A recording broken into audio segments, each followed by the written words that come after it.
Walking on water, levitating, remote viewing, summoning. In our everyday lives, scientific developments have gotten us used to true small miracles.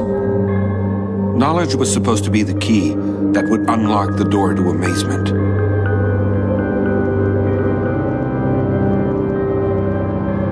But we've grown so accustomed to the unexpected that now nothing amazes us anymore. Could great miracles based on nothing but the conviction of the believers still manage to surprise us?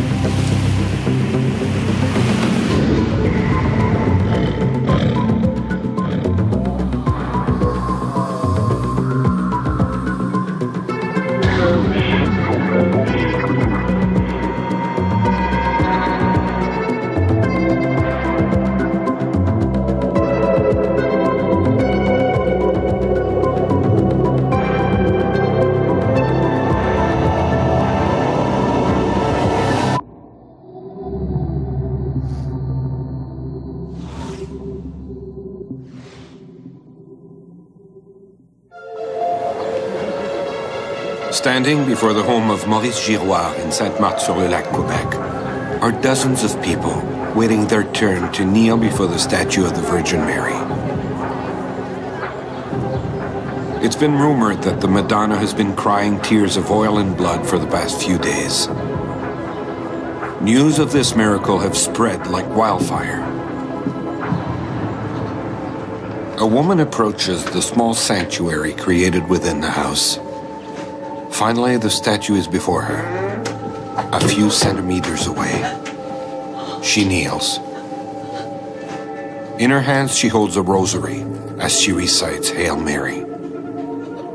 As she looks up from her prayers, she sees an oil teardrop appear on the face of the Virgin Mary. It's a miracle, she says, her eyes fixed on the porcelain statue.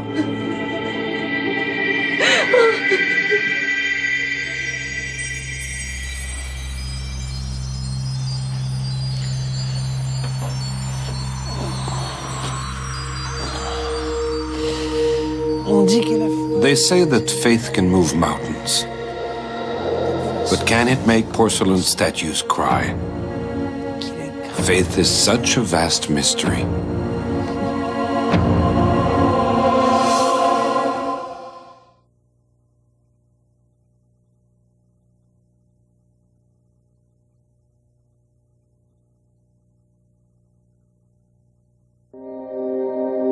No field is as rich with stories of paranormal phenomena as the religious realm. The only difference is that the wording changes. Religion speaks of miracles rather than supernatural occurrences, and God and saints rather than entities from the spirit world.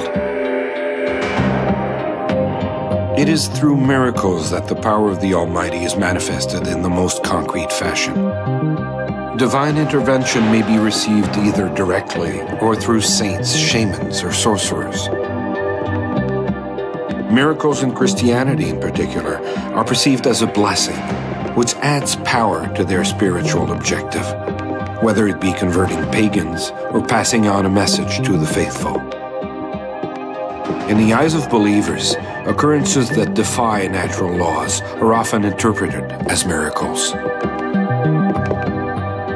Catholics often believe that when the Virgin Mary has an apparition, as at Lourdes in 1858 or in Fatima later in 1917, or in earlier instances, that it's actually the breakthrough of the Virgin Mary's actual physical presence into profane time and space. So that classifies a particular type of miracle. It could be a religious relic or icon that cries, oozes blood or oil, or shows other signs of a miracle, like the famous Shroud of Turin, the white cloth that many believe is evidence of the resurrection of Christ.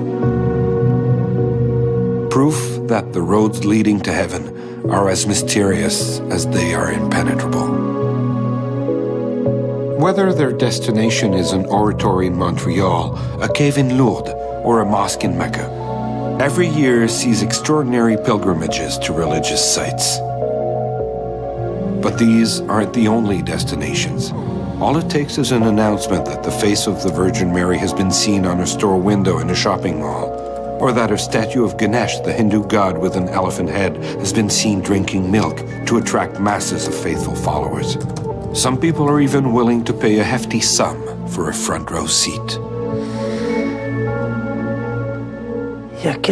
A few years ago, an online buyer paid $28,000 US on eBay for a grilled cheese sandwich that contained an image of the Virgin Mary.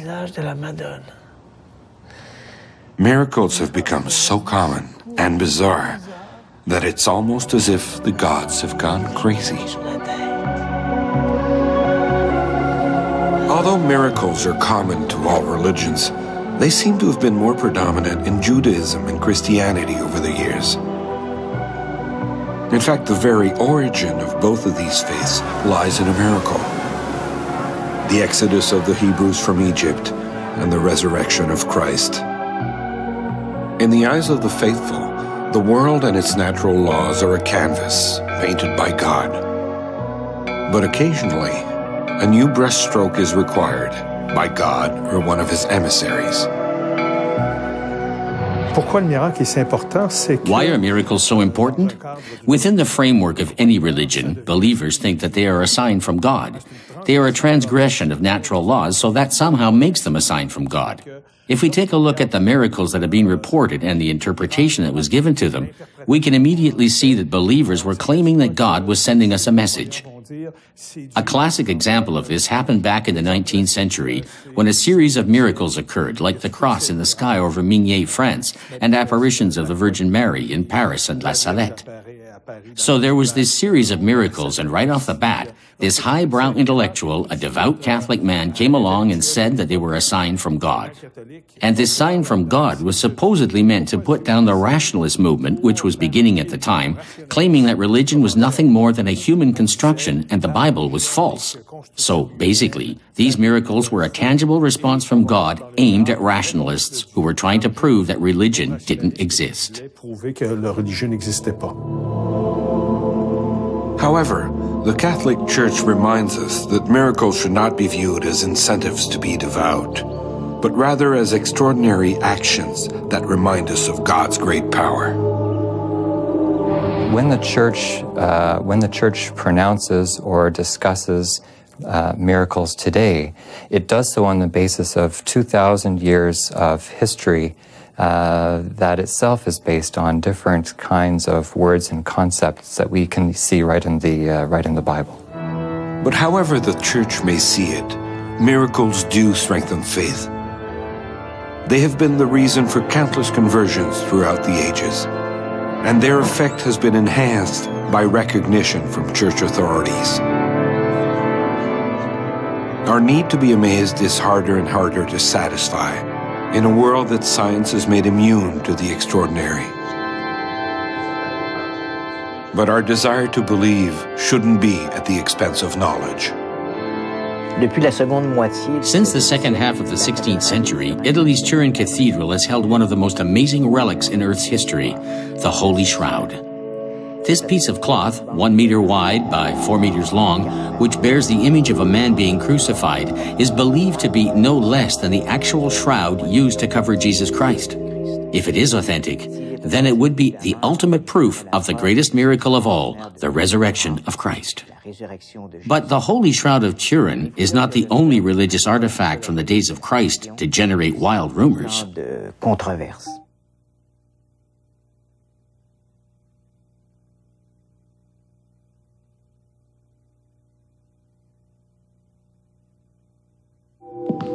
Visitors of Vienna's Schatzkammer Museum can view one of the greatest religious artifacts in the Christian world, the Holy Spear. On display in a glass case is the 50-centimeter-long spear belonging to Longinus, the Roman soldier who pierced Christ in the side while he was on the cross. It is said that the spear contains supernatural powers, since it is stained with the Savior's blood. Rumor also has it that one of the nails from Jesus' cross was forged into the spear by Emperor Constantine in the 4th century. For a long time, it was believed that any army bearing the Holy Spear would be invincible. It was held by many of the great conquerors of Europe, from Barbarossa to Charlemagne. On October 13, 1938, Adolf Hitler ordered that all treasures from the Vienna Museum were to be transferred to Nuremberg, Germany, birthplace of the Nazi Party. The precious cargo, which included the spear, was loaded on an armored train and shipped to St. Catherine's Cathedral, where an underground vault had been specially built. Now that he held the spear, his dreams of conquering the world would all come true, or so thought Hitler and his henchmen, most of them dabblers in the occult, like the fearsome Heinrich Himmler. History proved them to be wrong. For scientists, studying miracles is tricky business. When it comes to religious artifacts, for instance, gaining access to the objects themselves poses the greatest obstacle to investigation. For years, church authorities refused to let anyone analyze the Shroud of Turin, for fear that it might get damaged in the process.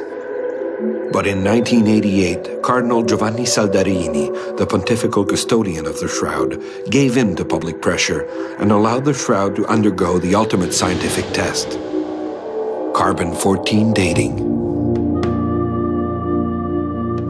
These definitive carbon dating tests were done by 3 laboratories, one Oxford, one Tucson, and one Zurich.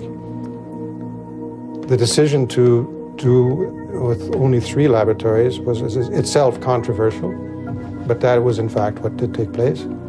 And the samples that were provided were basically from the same location on the Turin Shroud. Not, in other words, from different parts of the Turin Shroud. The results were consolidated and yielded a dating that indicated probably 13th century provenance.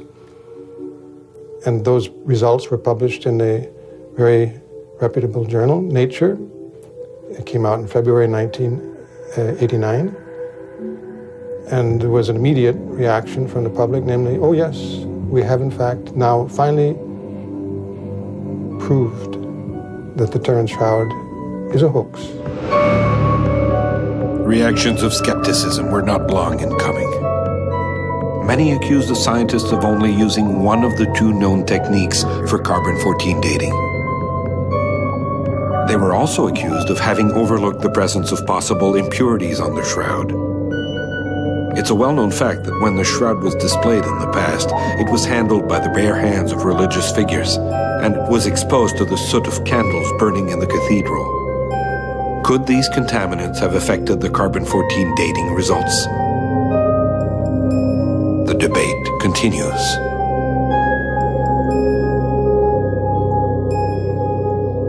It is theoretically possible that in the interests of people who are particularly interested in using science to adjudicate their beliefs or whatever, that the Vatican could, I suppose, allow another test of the type, the carbon dating test, or another type of test, which may be a scanning test. It's now possible in the meantime to actually scan every atom in that piece of cloth. Take a sample across the middle, for example, and you can find out exactly what chemicals are in there. Wonderful. Except even if you do that, all you have is some evidence, scientific admittedly, of how this deposition could possibly have happened. Again, that evidence was not sufficient of itself to guarantee any kind of belief position in what it purports to be, namely the resurrected Christ imaged on that cloth. There is no way in which you can short-circuit that belief position by using science to adjudicate. Analyzing the Holy Lance at the Habsburg Palace poses the same problems. Historians do know, however, that many things contradict its legend. First of all, the lance is not actually Roman, but rather Carolingian, meaning that it dates back to 7 or 8 AD. So if that's the case, it couldn't be the lance used by Longinus. But recent analyses, performed with a mass spectroscope, showed that the spearhead is made up of 2 pieces of amalgamated metal. One of them might date back to the 1st century and could, technically speaking, be a piece of a crucifixion nail. But that is where science draws the line. In Italy, in the treasure chapel of the Naples Cathedral, a priest performed a ritual that proved to be one of the most spectacular miracles ever. Standing before the congregation on the highest step of the altar, the priest held a special glass vial in his hands, containing a thick, dark substance, almost black in color. He held the casing of the vial, swung it back and forth for a few minutes, and then, suddenly, the substance liquefied and turned red. It was the miracle blood of Saint Januarius. There's a tradition around this particular relic that suggests that it miraculously has the ability to assume liquid form. Of course, the saint died many centuries ago. A certain amount of his blood has been preserved, but it's dried up in little clots, and it's preserved in a beautiful, ornate golden reliquary. But on his feast day, the devout believe that this ossified blood, this blood which is turned into solid form, miraculously liquidifies. And in scientific tests performed on this blood, it is indistinguishable from freshly drawn blood. So the faithful see that as a sign that in some way the saint is still there or amongst us. Another amazing miracle is the ability of religious statues and icons to weep tears of blood. In December 1985, pious objects in the Giroir home began to weep oil and blood. The local priest, Father Jean-Paul Hussereau, was invited to come and see the weeping statues firsthand. They took me to this place and showed me a statue of the Virgin Mary that had tears on it. Then they took me to another spot where there was a picture with bloodstains on it. I'm nearsighted, so I took off my glasses so that I could see up close, like a microscope. I didn't see anything happen while I was watching. Well, maybe God was saving me the trouble. They pointed to a stain and told me, "Look here, you see that stain? It wasn't here yesterday." And I said to them, "Well, I wasn't here yesterday either." The national media quickly spread the news, and soon people began making pilgrimages to see the statues. For days, devout Catholics from Quebec and other parts of Canada, as well as the United States, stood in line before the Giroir home, waiting for their chance to see the precious relics. The phenomenon went on for weeks. In February 1994, another statue of the Virgin Mary, this time north of Rome, also began to shed tears of blood. Just like in Sainte-Marthe-sur-le-Lac, the miracle attracted devout Catholics from one end of Italy to the other. One might think that this passion for relics and other objects with miraculous properties might be unique to Christianity. But this is not the case. In 1995, a peasant from New Delhi, India, went into the temple and asked if he could give a drink to Ganesh, the god with the elephant head. Somewhat taken aback, the priests agreed to his request. The man approached the statue that represented the god and offered it a spoonful of milk. Under the astonished gaze of priests, the milk disappeared, as if it had been absorbed by the statue. News of this miracle led to the greatest pilgrimage in the history of modern Hinduism. Tens of thousands of devout Hindus flocked to the temples from all parts of India to offer their gods a few ounces of milk.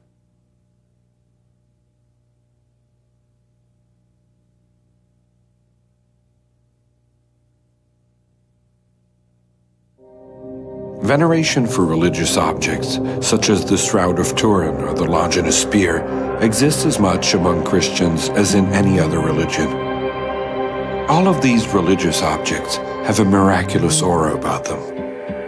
Just as Christians revere the Shroud of Turin, Muslims revere the hair of the Prophet Muhammad, and Buddhists revere the teeth of Buddha. Whether the objects represent proof of a miracle, as is the case for the Shroud of Turin, or whether they're miraculous in and of themselves is a question of faith.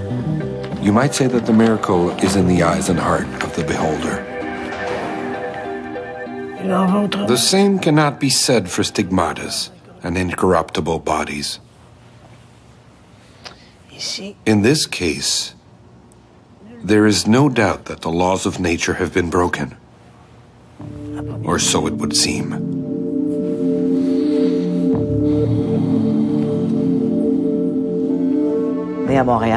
Born in Montreal in 1915, Georgette Faniel began to hear voices when she was 6 years old. She told her mother that she spoke to Jesus. Then she was struck with illness upon illness. Her life was one of suffering marked by a mysterious, incurable disease that rendered her invalid. When she was a teen, the voices from above told her that her suffering was the will of God, that she was a martyr paying for the sins of others, as Jesus had done in his time. In 1950, Georgette felt an agonizing pain in her hands and feet. Bright red welts mysteriously appeared on her skin. She had just joined the restricted number of people who had experienced stigmata. The stigmata are wounds that appear on the body, usually, but not always, 5 stigmata. In the places on a human body where Jesus Christ was reported to have been especially wounded, where he bled while on the cross. So the 5 are on the brow, on the hands, on the feet, on the side, okay? And so these are places on Jesus' body where he was definitely injured and bleeding while on the cross.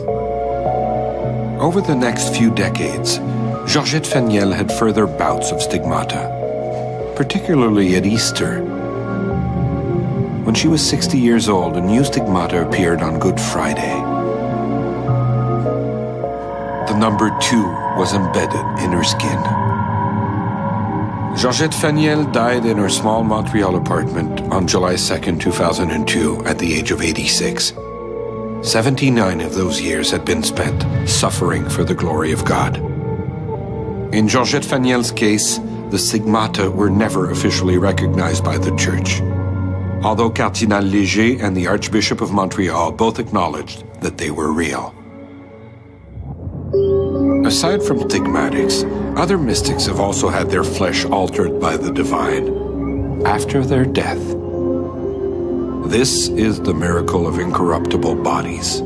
The expression refers to saints whose bodies have never decayed, defying basic laws of biology. In Nevers, France, pilgrims can still view the body of Bernadette Soubirous on display in a glass coffin. The saint looks like she just passed away a day or two ago, when in fact she died on April 16th, 1879. In 1858, in a grotto not far from Gave, the Virgin Mary appeared repeatedly to this young peasant girl who was practically illiterate. Bernadette was a young girl of only 14 when she first saw what she later believed to have been the Virgin Mary at Lourdes. And during the first apparition sequence, she was with several of her friends playing around this grotto area where she first saw a young girl who she described as being the same size and age as herself. And again, Bernadette was in fact initially reluctant to consider that the young girl she had seen was in fact the Virgin Mary. It was only as the apparitions progressed and more pressure became brought to bear on her that she'd be able to consider this as an option for who this person might be. After much questioning and a thorough investigation, the Bishop of Tarbes declared that the apparitions were real. Practically overnight, the small town of Lourdes turned into one of the most frequently visited cities in the region. Everyone wanted to see the cave where the Virgin Mary had appeared. As for the visionary, she entered religious life. In July 1866, she joined the Sisters of Charity in Nevers. She died in April 1879 at the age of 35. Her body was buried in the convent cemetery, then exhumed in 1925. To everyone's surprise, her features were intact, mysteriously preserved. the corpse of Bernadette has certainly been seen to be incorruptible by the Catholic Church. There has been work done on this in terms of why her remains have been so well preserved. It's not something I've worked on a lot myself, but she is actually, her entire body has been encased in a reliquary, just as we see here in Canada with the bones of St. Anne. Often these fragments are tiny little pieces of either secondary relics, so the person's clothing or hair, or their actual flesh, bones, or blood. In this case, it's Bernadette's entire body that has been put on display. She looks a bit like Snow White in her glass coffin. The extraordinary state of preservation in which Bernadette Soubirous' body was found is often associated with great mystics. In December 1935, when priests exhumed the body of Jacinto Marto, one of the children who had seen Our Lady of Fatima in Portugal in 1917, they were surprised at how well preserved the body was. The young girl who had died at the age of 10 had been buried for 15 years. Oddly enough, the body of her brother Francisco, buried just beside her a year earlier, had obeyed the laws of nature, and yet the boy had also seen apparitions of Our Lady of Fatima. How can this be? We still don't have the answer. In Quebec, Blessed Father Frederick, a Franciscan friar, has miraculously circumvented decay since his death. He was a man of God, and that's why people came to see him, to ask him to heal them and to perform special favors. So Father Frederick would perform healings. I hesitate to use the word miracle to describe what he did, but what he accomplished was absolutely remarkable. And, well, over time, people developed a real devotion to him. They regarded him as a saint, a man of God, a representative of Jesus Christ living amongst them. Blessed Father Frederick died in 1916 at the age of 77. The day after his death, initiatives were taken to begin the beatification process, which is long and arduous. In 1948, when his body was first exhumed, priests and doctors were amazed at how well his body had been preserved, like a mummy. In 1988, his coffin was opened once again as the Franciscan was canonized. Dr. Yves Normand was among the witnesses there that day. What I was expecting to see was a skeleton, but what I saw instead was a complete human body. You could easily recognize the priest's features, but the skin wasn't very healthy looking. It was very dark in color, but there was no sign of decomposition. There was some sign of muscular atrophy. You could see the muscles below the surface of the skin, and they were somewhat sunken, you might say, not as visible as usual. But the point is, there was more to the body than just skin and bone. There was also a bit of muscle tissue present.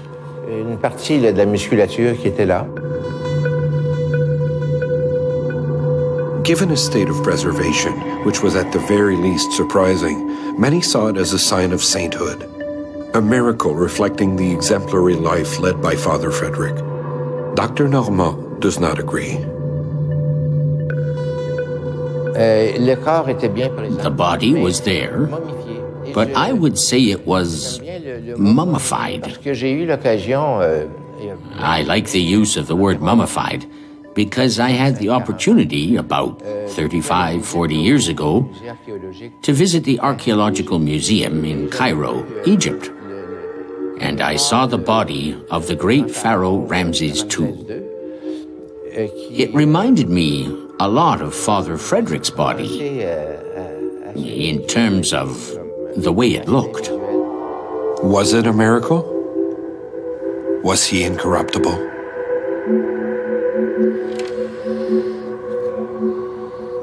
Religious objects with extraordinary powers.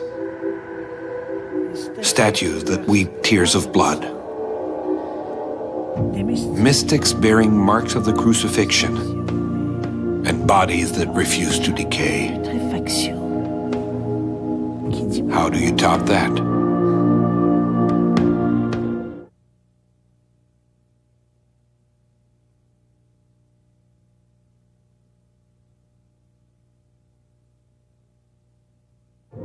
2 centuries ago, no one dared to question miracles. But today's science offers alternate explanations. Scientists aren't saying that God is dead. They're just putting a different spin on these heavenly interventions. The vials of holy blood are even more mysterious. To fully understand the nature of this liquid, scientists would need to have access to the blood itself, which would mean piercing a hole in one of the vials to withdraw some of the precious substance, a request that has, of course, been denied by church authorities.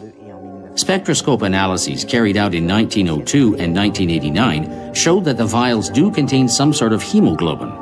But scientists haven't ruled out the possibility that they might also contain something else.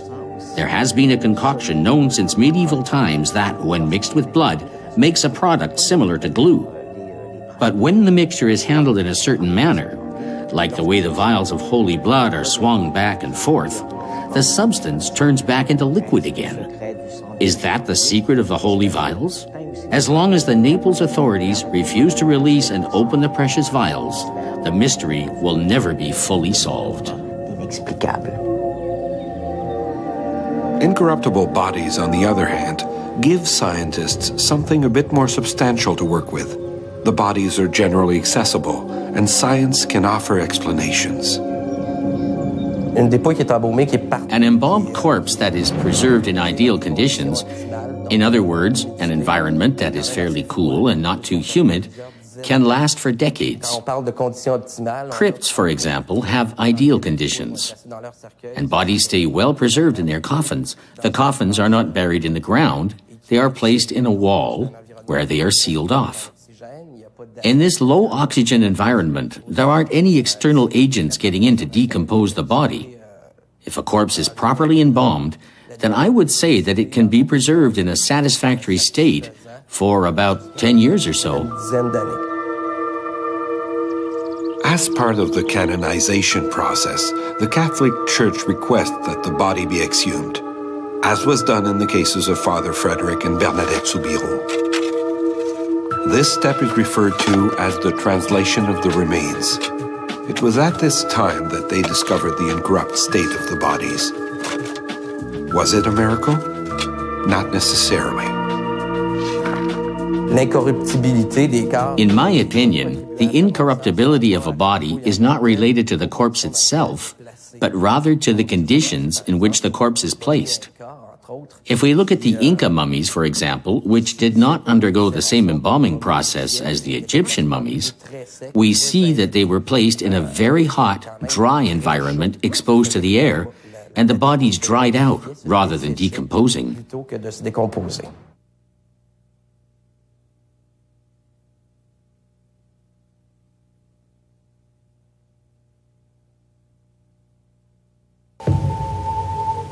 It is said that the body of Bernadette Soubirous, visionary of Lourdes, lies intact in a glass coffin at the chapel of the Saint-Gildard convent in Nevers.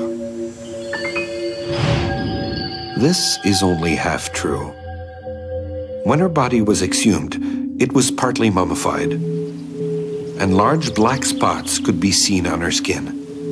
To achieve the fresh look that she has today, the saint had to undergo a wax facelift. As for weeping and bleeding statues, those miracles are a lot more controversial. So far, the Vatican has never recognized this type of miracle. Scientifically speaking, the doubt surrounding them is more than justified, given the fact that most cases of miraculous tears and oozing oil have proven to be hoaxes. In the case of the miracle in Sainte-Marthe-sur-le-Lac in 1985, one of the boarders, Jean-Guy Beauregard, admitted that he had poured oil and his own blood on the so-called miraculous icons.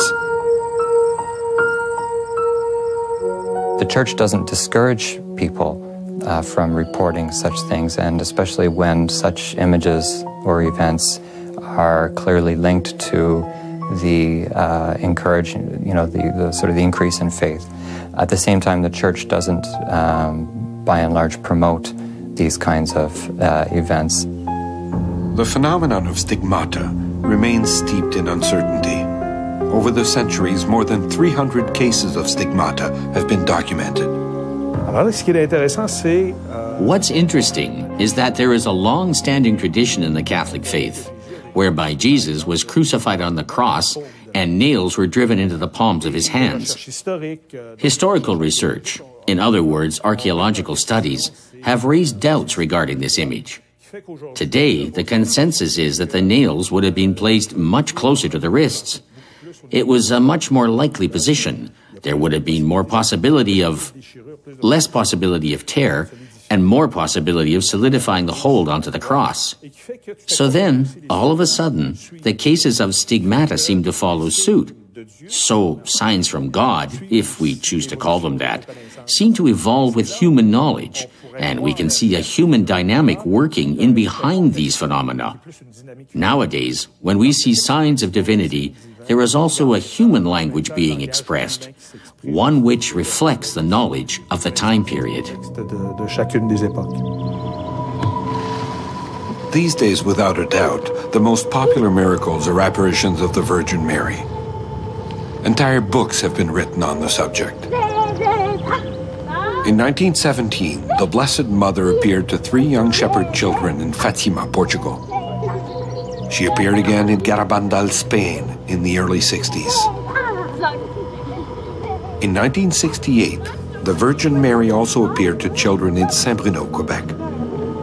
The girls said that they had spoken to a lady of light behind a house. The Virgin Mary told the girls that she would be back on October 7th. She spoke slowly and very softly, according to the children.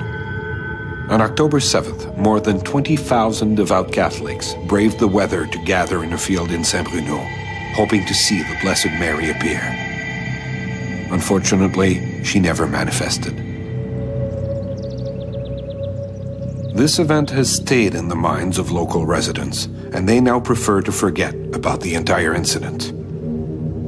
These days, a small village in the former Yugoslavia is drawing devout Catholics seeking a miracle. The Medjugorje apparitions began in 1981, and again, they're kind of a classic genre of the modern Marian apparition. For me, I think it's interesting when I think about Medjugorje to think about bereavement of one of the young women who was the first to see the Virgin there. Michael Carroll, a Canadian sociologist, has been telling us for years that when we think about Marian apparitions, we need to look at what is going on in seers' personal lives at the time where they first start to see a light, a lady, a figure, something white. He suggests that because it is not the seer who generally identifies the figure as being the Virgin Mary, we need to look at the seer's own biography. And in this case, it was Ivanka, one of the main seers initially at Medjugorje, who had lost her own mother only 2 months before the apparitions took place. Significantly, one of the first things she says to this figure, who is yet unidentified, have to do with the fate of her mother and if she's well. So I think that this idea that seeing a comforting female presence and asking about one's deceased mother, I think the two are connected. The children, now grown, continue to receive messages from the Virgin Mary. Every year, thousands make the pilgrimage to the small town in Bosnia to meet the young visionaries and pray to the Blessed Mother.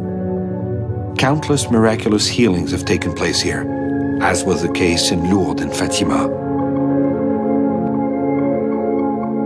Likewise, the healings attributed to Brother André are far too numerous to be counted. Brother André, whose birth name was Alfred Besset, was born in 1845 in a small village named Saint-Grégoire-d'Iberville near Montreal. He came from a very large family, one that was very poor. His father died when he was quite young, so he grew up in a state of poverty.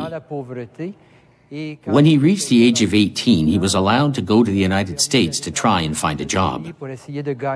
He stayed there for a few years, and then he came back to Canada, and that was when he met the Holy Cross Brothers at Saint-Césaire. Since he seemed to be very devout in his prayers, they invited him to join the Holy Cross congregation. And that's exactly what he did. But due to his fragile health, his superiors hesitated to ordain him. Instead, they gave him a job as doorkeeper at Notre Dame College. His admiration for St. Joseph inspired him to devote himself to the community. As the doorkeeper for the Notre Dame College, he met a lot of people, and he would listen to them tell of their suffering and difficulties. Often he would pray with the people who came, and they would feel a healing take place while praying with Brother André, which created a movement around him. Brother André became known as the miracle worker of Mount Royal. Everyone wanted to meet this man, who refused to take credit for the miracles. In 1904, he began construction of a small chapel on the side of Mount Royal in honor of St. Joseph. Over the years, Brother André's chapel grew into St. Joseph's Oratory, one of the largest churches in the world. If you visit the oratory, you can see hundreds of canes, walkers, and prosthetics on display as testimonials to Brother André's extraordinary gift of healing. Religious literature is filled with stories of miraculous healings that took place following a pilgrimage or an apparition of the Virgin Mary. Is it any wonder that we see people suffering from illness lining up at the doorways of sanctuaries, hoping for a miracle that will restore their health, perhaps even their life? Apparitions of the Virgin Mary cannot be scientifically analyzed. Of course, there are photographs and films showing something unusual associated with the apparitions, but nothing particularly convincing. The Catholic Church has the final say on whether or not they're real, and up to now the Church has been very conservative with regards to these divine manifestations. There was a desire to put these phenomena into a more objective perspective, if you will. So the Pope came up with a set of protocol to be used whenever a miraculous event occurred. A serious investigation was required, led by a board of theologians and a board of scientists who would meet and analyze the phenomenon and come up with an explanation that was as objective as possible. In the case of miraculous healings, the Church requires a spontaneous state of remission, implying that the disappearance or regression of the illness cannot be attributed to any clearly identified medical agent. But just because something is unexplained doesn't make it a miracle. The truth is, we know very little about the progress of degenerative illnesses and how often remission occurs without any kind of treatment. From this perspective, qualifying an illness as being spontaneously healed when it has not been or is no longer being treated puts us in the same boat as our ancestors back in the Middle Ages who believed that maggots appeared spontaneously in putrid meat. It was believed at the time that life forms could not spring forth from lifeless matter, like a side of beef. Today's controversy over spontaneous healings may simply be due to our lack of knowledge about the natural evolution of untreated pathogenic elements. It is sometimes said that faith is something you feel and not something you prove. This saying is becoming more and more difficult to accept in a rational world where science ranks on equal footing with religion. Everything must be examined under a microscope, including miracles. Unfortunately, this approach isn't always practical and goes against the beliefs of the devout, although the introduction of quantum physics may offer a new perspective. There is a growing interest in the concept of miracle and the miraculous. And this is made possible, as I said, because physics has gone substantially beyond the classic Newtonian worldview, which has led people in the 18th, 19th, and 20th centuries to reject the idea of miracles as inherently impossible. That rejection now needs to be put under a critical light because, as I say, the classical Newtonian mechanical universe is no longer. We live in a quantum universe, a relativistic universe in which space and time are related, for example. So this allows, certainly from a theological point of view, this allows the possibility of talk about miracle. Are we to believe in miracles? It all depends on how we define a miracle. When chance alone doesn't suffice as an explanation, and science doesn't have the answer, the realm of the extraordinary takes over. Anything becomes possible, even the inexplicable, regardless of whether or not it's a manifestation of the divine.